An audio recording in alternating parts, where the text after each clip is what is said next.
adalah kita harus berani bermimpi. Jadi apa yang saya alami ini, saya berpikir ini adalah mimpi-mimpi. Ya kita harus berani menghayal seperti itu. Gitu. Terakhir saya pernah menghayal ini, siapa tahu kapal yang kami bangun diresmikan oleh Presiden. Dan alhamdulillah 2 kali kapal yang kami bangun ini diresmikan oleh Presiden SBY dan terakhir Pak Jokowi ke tempat kami. Jadi setelah mimpi, cuci muka, langsung keluar kerjakan. Jangan mimpi, bangun, tidur lagi. Iya.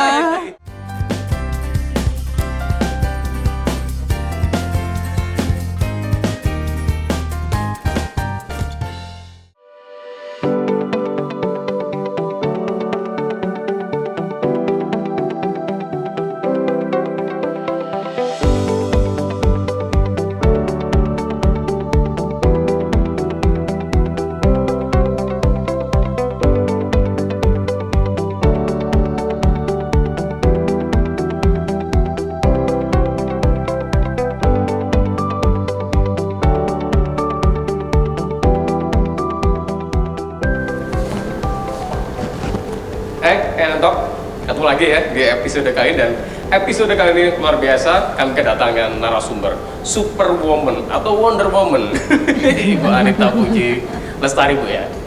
Puji Utami. Oh, Puji Utami. Mohon maaf Ibu. Sehat Bu? Alhamdulillah sehat. Kenapa seorang Wonder Woman? Karena wanita di dunia perkapalan. Direktur utama dari PT Adiluhung Sarana Segara Indonesia. Kok bisa Bu? Seorang perempuan feminim di dunia laki-laki, di dunia perkapalan. Ya ini ceritanya memang iseng-iseng masuk di perkapalan. Akhirnya ya keterusan mulai dari awal fresh graduate sampai kemudian jadi sekarang ini. Sebelum lulus kan Ibu milihnya juga jurusannya perkapalan. Iya. Nah, dari itunya itu kenapa Bu kok ternyata kok milihnya ke sana gitu kan? Saya cuman waktu itu lihat ada mahasiswa bawa tabung gambar zaman dulu seperti itu. Saya pikir kok asik ya gitu. Tapi jurusan apa itu? Ya udahlah saya coba aja, ini kok kesannya adalah sesuatu yang unik kalau kita masuk di perkapalan. Itu aja. Pada saat sudah masuk di kuliahnya luar biasa susahnya. Di ITS ya Bu ya? Iya gitu. Jadi bisa dikatakan kalau dulu di tempat kami bisa masuk, jangan-jangan nggak bisa keluar gitu. Karena memang rata-rata lulusnya lama gitu. Teman-teman banyak juga yang akhirnya putus asa gitu, walaupun dia pinter dan sebagainya, banyak juga yang mengalami hal-hal tersebut gitu. Bisa sampai lulus 7 tahun, 9 tahun gitu, bisa seperti itu. Mahasiswa abadi dong. Iya. Waktu kecil tuh misalnya suka apa namanya berlayar atau ngeliatin kapal gitu, sama sekali nggak ada? Nggak ada, Atau nggak ada. kepingin bepergian kemana, keliling dunia pakai kapal sehingga kemudian masuk ke sana? Enggak, dulu cuman karena ada teman-teman dulu di SMA aja gitu loh. Saya kebetulan justru aneh, saya jurusan biologi pada saat itu, di mana mungkin saya satu-satunya mahasiswa di fakultas yang dari jurusan biologi masuk ke jurusan fisika gitu. Ya. Saya cuman waktu itu berpikir udahlah saya memang coba biologi, tapi saya ingin masuk ITS, itu aja gitu. Nah, di Tekpal kan berarti ceweknya limited edition dong Bu? Iya, jadi kebetulan saya sendiri hanya bertiga di jurusan tempat saya. Ya, Adik kelas saya ya, satu angkatan itu. Kemudian adik kelas saya tidak ada ceweknya dan kakak kelas cuma 2 orang gitu, seperti itu. Ya, Tapi dari tadi yang kayaknya iseng-iseng berhadiah dicoba tadi itu sebenarnya ketika dalam proses di dalamnya gimana Bu? Apakah Ibu mendapatkan itu tadi sesuatu yang tadi tuh melihat orang bawa apa tabung gitu kan? Ya. Jadi asiknya tuh dapet nggak gitu? Ketika masuk, udah masuk ya? Ya, sudah Dapat mulai hasilnya. masuk, tetapi pada saat awal kan kita tahu zaman dulu itu ada semacam perpeluncuran ya, Ospek. gitu, seperti ospek dan sebagainya. Itu yang luar biasa. Mulai dengan saya disuruh dengarkan waktu itu ada kartoloan ya, gitu.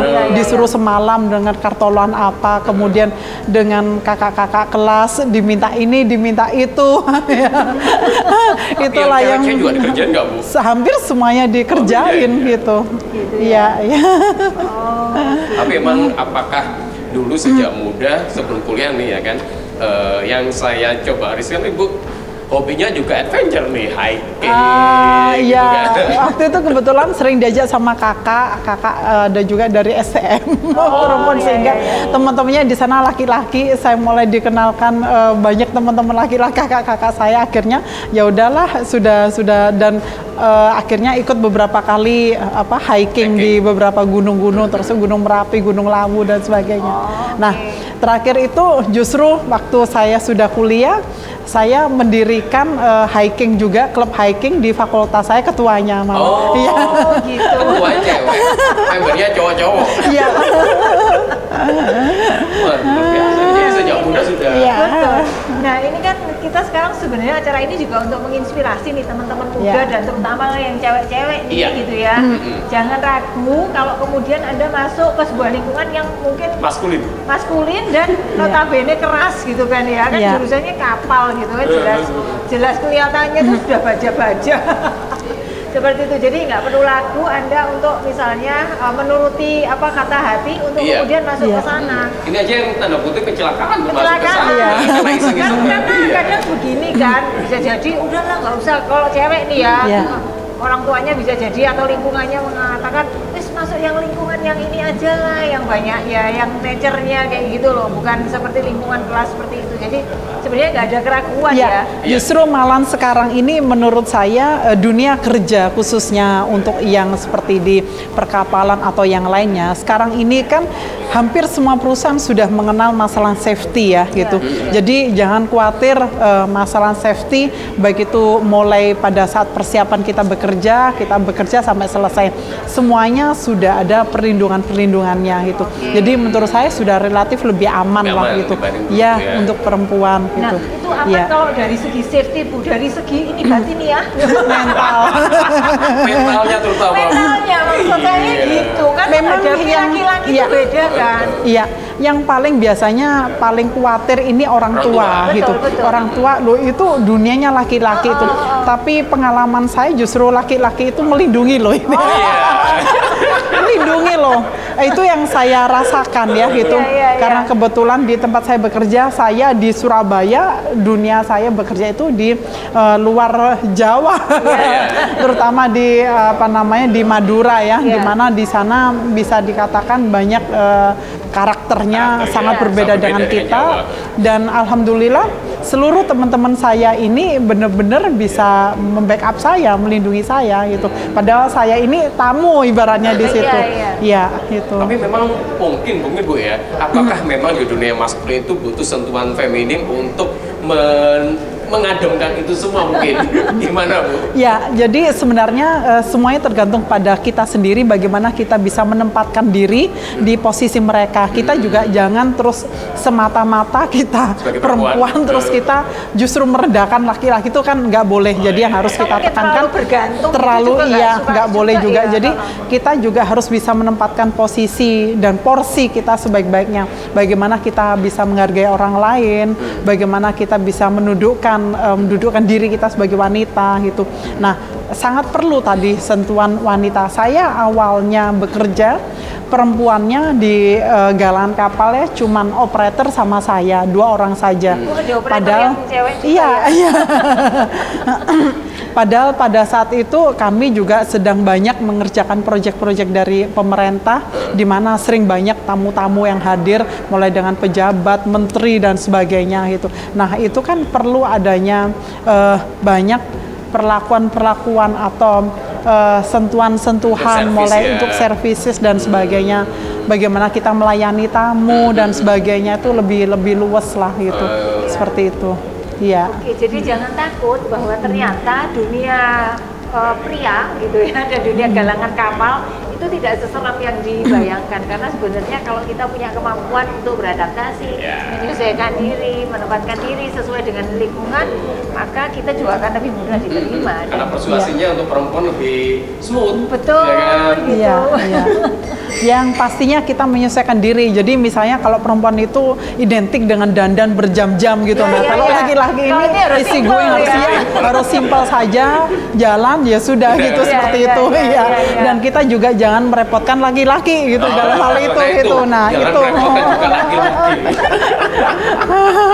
Make it simple Bu ya berarti ya. Iya. Kan cara memecahkan persoalan wanita perempuan dengan Betul. laki-laki kan juga Ya, beda lebih kan, lebih ya? bijak. Beberapa kali memang saya mengalami case-case dengan sistem di manajemen juga seperti itu. Jadi kalau laki-laki sama laki-laki, keras sama keras, akhirnya kan jadinya emosional Nah, dan butuh femininitas itulah untuk butuh mengadopsi tadi kita kan. bener di satu sisi kita juga mendudukkan persoalan sebagaimana mestinya dan kita juga bisa menegaskan diri bahwa hal ini nggak perlu gitu, nggak perlu egois ya kita hilangkan dulu gitu. Seperti itu. Itu ya berarti perlu nyambing dari seorang wanita ya. Bisa mengadopkan ego antara laki dengan laki tadi itu. Ya Bu ya. Iya, betul sekali. Bu, sebelum jadi seorang direktur utama di Adiluhung, karir Ibu tuh dimulainya gimana Bu? Hingga sekarang di top position yang notabene tadi tuh memimpin para laki-laki. Ya Bu ya. Nah itu gimana Bu untuk mencapai top position seperti itu? Ini laki-laki lagi. Ceritanya agak panjang, tapi saya coba singkat saja. Ya, supaya paling nggak dapat inspirasi Ya, gitu, Ibu. jadi memang awalnya saya di pelayaran di perusahaan pelayaran nasional, di mana Awalnya memang di pada pelayaran, saat ya? di pelayaran pada saat itu masih belum ada sarjana perkapalan yang memang sangat dibutuhkan di situ untuk melakukan beberapa pekerjaan-pekerjaan juga, monitoring armada dan sebagainya. Akhirnya saya diterima dan tidak berapa lama karena saya juga berusaha untuk membuktikan kepada perusahaan bahwa kita bisa bekerja dengan baik. Akhirnya langsung kita bisa mengejar untuk karir di sana gitu. Malah justru pada saat itu saya sudah terbiasa bekerja rangkap jabatan gitu. Ya, mulai dengan di manajer armada pada saat itu harus monitoring puluhan kapal gitu. Di situ juga hampir seluruhnya memang membawai beberapa pimpro-pimpro yang ada. Kemudian juga ada kebutuhan membentuk divisi yang lainnya pada saat itu karena sesuai dengan regulasi. Kemudian ada divisi baru namanya divisi keselamatan kapal gitu. Akhirnya saya diminta untuk merangkap lagi di sana gitu. Nah begitu seterusnya ada divisi yang baru saya seringkali memang seperti itu. Nah, jadi ketika ada divisi baru yang tanda ya. kutip mengganti sistemnya Ibu ya. Ya, jadi paling susah sebenarnya adalah membuat sistem baru. Itu yang tidak mudah gitu. Karena saya sudah pengalaman juga beberapa kali kalau misalnya siapapun seseorang yang memang sepintar apapun, memang bagaimana untuk membentuk sistem yang baru itu memang tidak mudah. Seringkali orang berhasil hanya sudah ditempatkan di posisi yang sudah settle gitu. Nah, akhirnya suatu saat karena perusahaan pelayaran ini membutuhkan lokasi suatu galangan dalam rangka untuk mendukung pelayarannya sebagai maintenance facility seperti kayak Garuda Maintenance Facility. Nah, kami sebagai Dharma Lautan Maintenance Facility gitu. Akhirnya mengakuisisi galang kapal yang ada di Madura gitu. Nah, itulah Jadi ya. galangan Iya, itu sebenarnya betul. belakangan ya? Sudah ada. Galangan ini sudah ada, tetapi memang dengan fasilitas yang sangat terbatas, dengan kondisi SDM yang saat itu dan kondisi SDM yang bisa dikatakan ya seadanya gitu seperti itu. Jadi kalau dulu tahun 2007, jadi kalau dulu itu sebuah tempat docking galangan itu mereka bisa dikatakan kerja pakai sandal jepit, pakai sarung, celana pendek gitu. Seperti itu. Di daerah itu ya? Di daerah Sama itu, sekali ya, oke. betul. Akhirnya saya waktu itu sempat memang menolak, terus tapi kebetulan karena dari manajemen udahlah saya tetap diminta untuk di sana. Saat itu grogi nggak Bu? Sangat grogi karena di sana itu ada juga beberapa kakak kelas saya, alumni saya yang ada di situ, yang menurut saya dia sudah pengalaman, belum lagi orang-orang walaupun dia tidak mempunyai ijazah dari perkapalan, tetapi dia sudah pengalaman di sana gitu. Akhirnya saya pakai pendekatan persuasif gitu kepada mereka gitu. Di satu sisi tuntutan perusahaan adalah perusahaan ini harus berlari dan juga harus bisa menyesuaikan diri dengan perkembangan yang ada gitu. Itu yang agak berat gitu. Jadi waktu demi waktu kita coba membuatkan sistem yang harus saya langsung lakukan adalah membuat sistem baru seperti ISO 9001, OSAS dan sebagainya. Itu harus kita buat semuanya. kemudian harus segera melakukan familiarisasi, sosialisasi kepada customer supaya customer ini tetap tidak berubah dan juga berpindah ke lain hati tentunya gitu dengan manajemen baru. Seperti satu sisi juga kami harus mengupgrade kedisiplinan kepada beberapa SDM yang ada di situ gitu. Nah, akhirnya lambat laun ya kita berikan beberapa tawaran-tawaran karena kita ini mengakuisisi 100% karyawan gitu.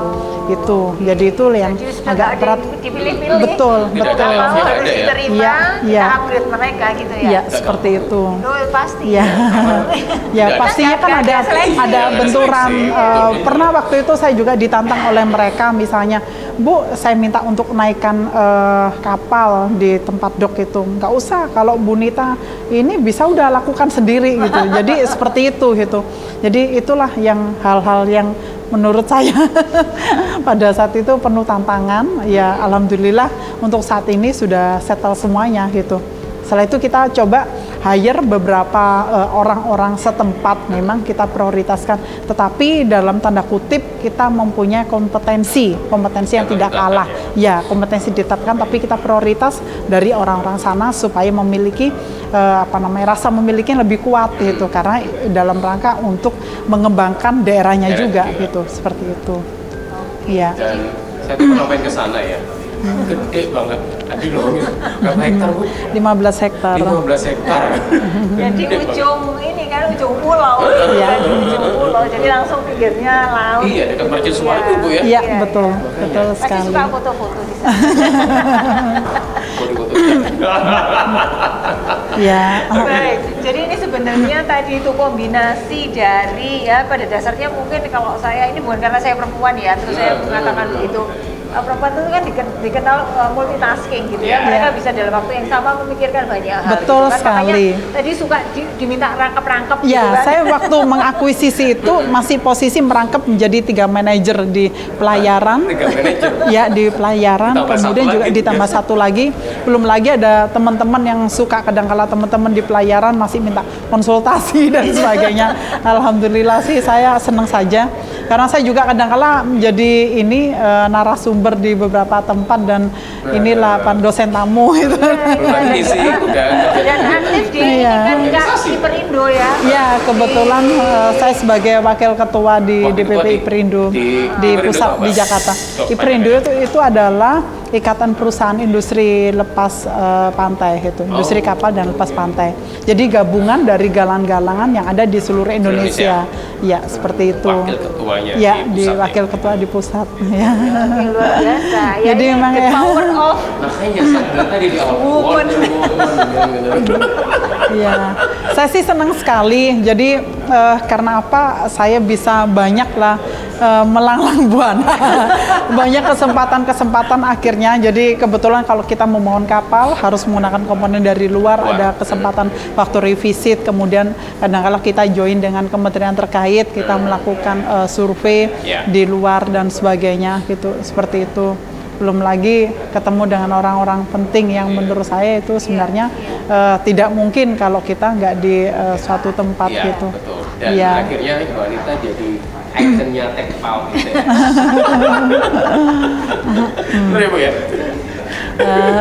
lepas dari tadi yang kelebihan perempuan, pernah nggak sih misalnya karena kita perempuan gitu ya, terus ibu menggunakan privilege bahwa tolong menggunakan salah satu apa ya yang oleh pria itu dianggap sebagai kelemahan, tapi kemudian ibu gunakan sebagai kekuatan gitu loh, untuk mendapatkan dukungan, misalnya untuk apa bisa memanage mereka dengan baik kayak gitu. Ya kalau menurut saya kita nggak secara langsung harus seperti itu ya gitu.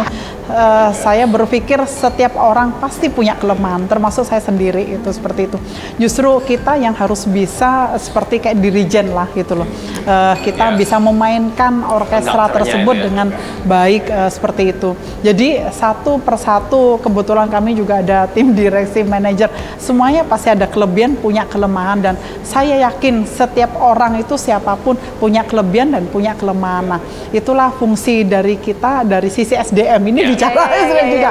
Bagaimana kita bisa menempatkan orang yang tepat ya gitu, jangan sampai dia nggak nyaman, dan ada fungsi keadilan yang harus kita tetapkan di situ juga gitu. Fungsi keadilan itu Gitu. seperti apa sih? Jadi misalnya kalau seseorang, misalnya seorang manajer atau direksi di posisi diberikan bagian lingkup pekerjaan sedikit gitu, itu kita harus bisa mengerti bahwa ini nggak mungkin yang satunya besar, satunya kecil. Nah itu yang harus kita berikan berimbang dalam hal itu. Tanggung jawab juga demikian. Kita seringkali juga harus sama-sama bagi tugas yang sama gitu. Ini yang selalu saya juga sampaikan ke teman-teman. Dan karena sistem akhirnya sudah terbentuk dengan baik, alhamdulillah, sehingga nanti siapapun orangnya ini akan lebih mudah Ya, gitu. yang Dan menggantikan karena sistem sudah kita buat itu. Oke. Iya, iya. Merasa ini ya, apakah pernah merasakan apa ya istilahnya itu insecure gitu, atau saya tuh gini, karena sering berhubungan dengan pria sehingga kita akan terbiasa mengikuti pola mereka. Ada sisi kewanitaan yang akhirnya dikorbankan nggak sih gitu? Naluri keperempuannya yang akhirnya merasa dikorbankan, padahal ini kalau kita jadi wanita ya itu karakter kita gitu. Sebenarnya jujur ya, nggak semuanya, maaf ya, pria itu menginginkan kita posisi seperti itu gitu. Itu ada beberapa orang yang memang tidak bisa ikhlas, saya lihat seperti itu. Tapi kalau saya mengikuti dengan orang-orang yang karakter seperti itu, saya nggak bisa berlari gitu. Saya tidak bisa menjadi orang yang bermanfaat bagi orang yang lainnya gitu. Kadang-kala orang yang seperti ini karena pemikirannya masih terlalu kerdil untuk seperti, tapi ada, yakin ada, dan itulah salah satu kerikil-kerikil yang memang harus saya hadapi gitu. Seperti itu. Pendekatan ke orang seperti itu gimana, Bu?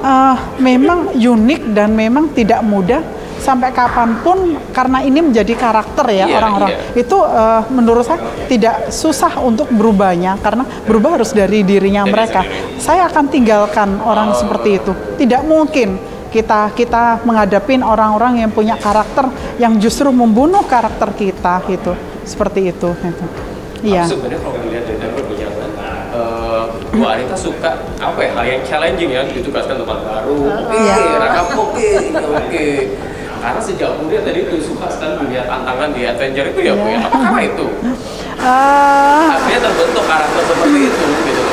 Ya kalau bisa jadi iya, karena pada saat kita kayak semacam kayak hiking dan sebagainya, disitulah kita bisa benar-benar merasakan kebesaran dari yang kuasa. Di satu sisi mental kita itu benar-benar digembleng gitu, digembleng. Kalau kita misalnya kesasar aja sendiri mau ngapa, nah disitulah kita bisa harus menghargai orang lain ya gitu. Jangan merepotkan orang gitu, nanti kasihan yang bantu kita. Itu yang harus selalu itu, ya. Betul gitu. Dan kerjasamanya saling kerjasamanya. Sesama hiker kan juga seperti itu. Iya. Sesama hiker.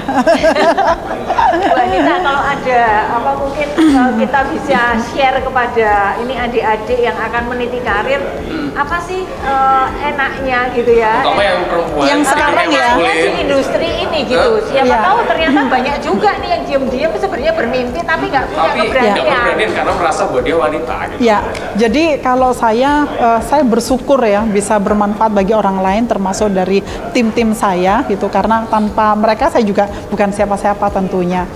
Jadi begitu kami kebetulan unit usahanya adalah mempunyai suatu produk atau menghasilkan produk ya, yaitu kapal, baik itu membuat maupun mereparasi.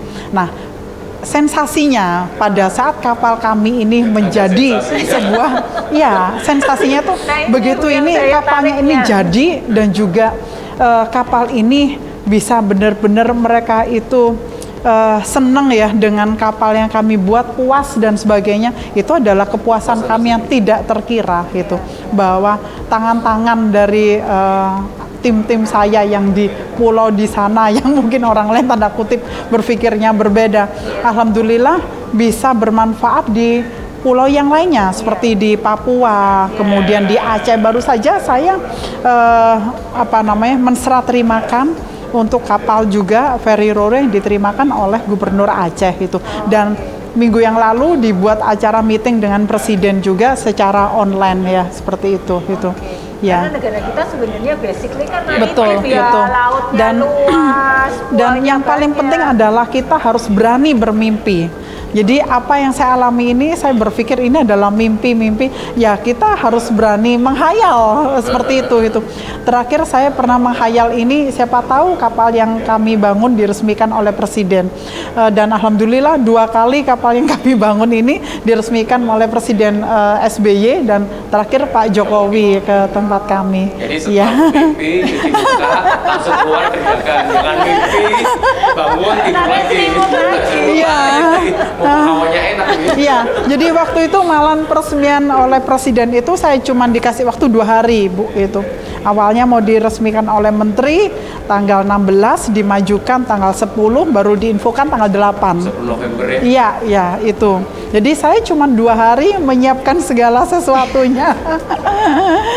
Iya, Ya. alhamdulillah. Kalau misalnya ada sekiranya itu dikhawatirkan itu apa sih Bu? Terus mengatasinya gimana? Ya. Kalau di industri ini ya kapal gini ya Bu. Ya memang semuanya ada resikonya. Supaya imbang kan, supaya Iya. imbang informasinya. Ya, semua pekerjaan memang ada resikonya. Kalau di dunia industri ini, yang pasti kita harus mengupdate terus yang terkait dengan masalah pekerjaan kita sendiri.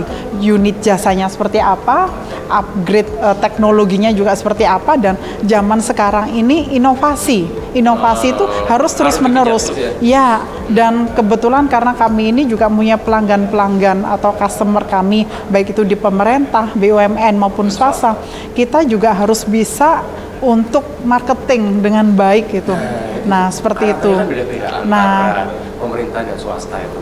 ya, ya. Jadi memang mau nggak mau kalau ada ganti pejabat ya kita harus segera mengenal dengan baik. Begitu juga dengan yang para owner-owner kapal yang lainnya yang mempercayakan kapalnya ke tempat kami.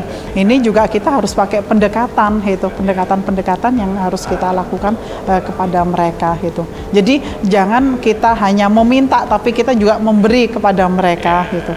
Seperti itu, ya. Oke, menarik sekali dan ini menjadi penyemangat toh ya, gitu ya. Saya berharap ini jadi penyemangat buat cewek-cewek nih yang mau berkarir di bidang perkapalan. Jangan khawatir, mau masuk ke fakultas yang di bidang perkapalan pun oke. Kemudian nanti berkarir di sana juga nggak masalah. Dan jangan merasa insecure. Ya. Ya, karena ini Bu Anita sudah terbukti dari awal masuk sampai kemudian menjabat posisi yang tertinggi di perusahaan tersebut. Bahkan ngelit Ya. para laki-laki nih, ya kan? Yang lead laki-laki bukan lagi perempuan. Dan ternyata ketika sebagai perempuan menjadi seorang leader itu tidak dibilang Mbak itu Mbak. Kita bisa di posisi yang mengademkan antara kedua belah pihak nih. Betul ya kan? sekali. Antara laki A sama laki B ini ketika mereka ada perbedaan pendapat atau ada Betul. argue yang harus diselesaikan itu. Iya. Jadi itu yang dibutuhkan sentuhan feminitas feminitas ya kan, di dunia maskulin, terutama di dunia perkapalan karena Indonesia adalah negara maritim Iya. dan kapal ke depan akan terus dibutuhkan ya Bu Anita ya. Betul sekali, Dan sampai sebenarnya peluangnya kapanpun. juga Ya. cukup besar sebenarnya. Iya. Kalau cewek ya mau berkarir di sana, terus kemudian tadi itulah dia punya nilai-nilai yang seperti Iya, Ibu jelaskan yang tadi. membedakan dengan laki-laki.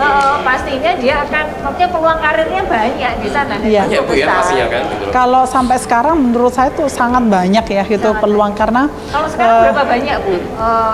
Persentase misalnya. Persentase Laki sama wanita yang ada di industri ini. kalau di mahasiswa sekarang saya lihat sudah banyak ya 30% sudah mendominasi sudah lumayan sudah mulai lumayan. mendominasi di situ ya itu 30%. Sedangkan kalau di dunia kerja mungkin masih di 10% ya itu dunia kerja Jadi masih di besar 10%. sebenarnya peluangannya. Masih sangat besar dan sekarang ini kalau saya pribadi memang kita nggak perlulah minta prioritas sendiri dan Iya, sebagainya iya, ya. Kita ini perempuan tidak perlu minta prioritas Iya. ya kan dan harus equal Bu ya. Ya, equal gitu. Berarti mentalnya harus kuat di situ. Betul sekali ya, kita tunjukkan bahwa kita bisa. Kita tunjukkan bahwa kita bisa bersinergi juga dengan laki-laki Laki-laki. gitu, seperti itu gitu. Ya. Semuanya kalau menurut saya tergantung bagaimana komitmen kita. Kalau kita merasa wanita terus ya sudahlah ada yang laki-laki, biarkan laki bekerja. Kita hanya bicara saja, ya jangan seperti itu. Kita harus sama-sama berpikir, harus sama-sama menghadapi bersama-sama Sinergi gitu. tadi itu ya. Iya, Kalau iya. ada equal sama ya udah Iya. kita sinergi secara bersama-sama, Betul. bekerja sama dengan bersama-sama Iya. dengan baik untuk memajukan isu di perkapalan. Betul sekali. Oke. Iya, Nah, iya. Saya sangat terkagum-kagum dengan Ibu Anita hari ini. Jadi itu sih perbincangan kita untuk kali ini dengan seorang superwoman yang saya bilang tadi di dunia perkapalan, dan ternyata banyak sekali insight yang kita dapatkan di sini, value-value dari seorang perempuan di dunia laki-laki luar biasa. Dan thank you juga untuk Kampi Hotel ya di Taman Asari Surabaya, dekat Gerahadi, tempatnya oke sekali. Dan sampai ketemu lagi di Talk berikutnya. Dan jangan lupa, apa Bu Novi? Jangan lupa untuk like, kalau ini tayangan sudah di upload, jangan lupa untuk like, kemudian share, komen, dan subscribe supaya setiap saat kami tayang Anda akan mendapatkan update-nya. Iya, jadi nggak kelewatan. Oke, thank you Bu Anita. Ya, thank you Bu Novi sama Pak Nurdin. Ya, sukses juga. Dan sehat-sehat terus. Iya. Ya kan?